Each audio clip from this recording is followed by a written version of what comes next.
Bông hai là ngày tôi khai cho anh bố tôiต้องรวมเนาะtôiต้องด่าhaiสองkhông haiอย่างhaiสองเออเซอมึงกันละhaiจะมาคือไทยด่าด่าโดนแต่ quay đau này mà con này đau này mốt ôn đau tạm à ôn đau tạm tôi nhớ mà nó có lẹ xong ơi mà đây ngon mà nè mở lên cái này này mở lên mởเลย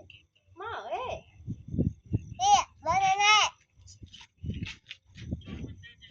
cờ rồi mà này mà còn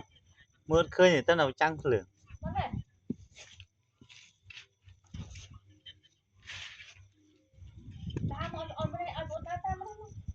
nó chơi lên mùi này nhá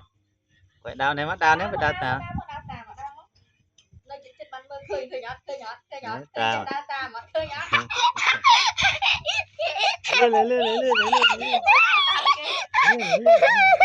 cái dạ đùa lắm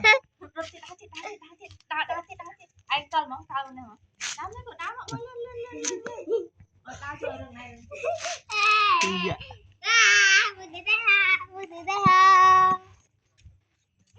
ấy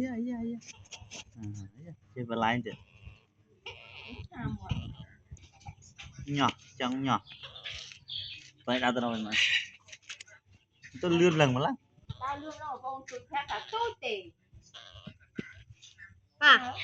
cậu đang tam bông rồi đau rồi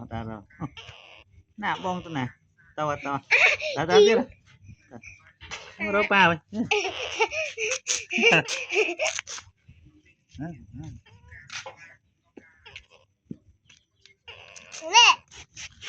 đã rồi tất cười